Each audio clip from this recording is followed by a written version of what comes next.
বনমালীসকল ফ্লৰিনা গগৈৰ পিছত এইবাৰ পুনৰ ৰাষ্ট্ৰীয় পৰ্যায়ৰ টেলিভিছনত জিলিকিছে অসম কন্যা। হয়, এইবাৰ ইণ্ডিয়া বেষ্ট ডান্সাৰ ছিজন 2ত জিলিকিছে অসম কন্যা sirushree সaikia। কিন্তু প্ৰথম ৰাউণ্ডতে বিতৰ্কৰ মাজত সোমাই পৰিল এইগৰাকী নৃত্যশিল্পী। ৰাষ্ট্ৰীয় পৰ্যায়ৰ টিভি চেনেলত বিহু নৃত্যক বিকৃতি কৰি প্ৰদৰ্শন কৰা বুলি অভিযোগ উত্থাপন হৈছে এইগৰাকী নৃত্যশিল্পীৰ ওপৰত।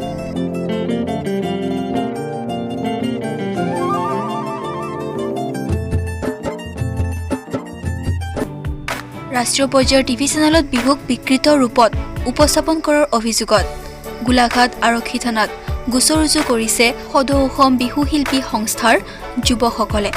তেওঁলোকৰ মতে sirushree সaikiai ভুল কৰিছে, সেয়েহে ৰাষ্ট্ৰীয় পৰ্যায়ৰ টিভি চেনেলতে ক্ষমা খুজিব লাগে নিজৰ ভুলৰ বাবে।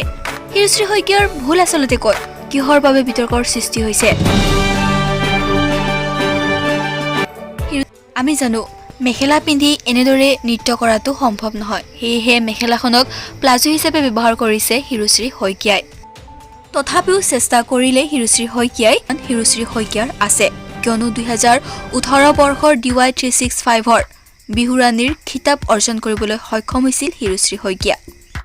ৰাষ্ট্ৰীয় পৰ্যায়ৰ টিভি চেনেলত sirushree সaikiai বিহুক ফিউজন কৰি নৃত্য প্ৰদৰ্শন কৰিছিলে, যাৰ বাবে sirushree সaikiai দৰ্শকৰ লগতে বিচাৰকৰ পৰাও বহুতো সঁহাৰি পাবলৈ সক্ষম হৈছিল। আমি এইটোৱে বিচাৰো যাতে sirushree সaikiaক অসমবাসী ৰাইজে ক্ষমা কৰি দিয়ে, লগতে আগন্তুক দিনত যাতে অসমলৈ গৌৰৱ কঢ়িয়াই আনিব পাৰে তাৰ বাবে যাতে আশীৰ্বাদ কৰে।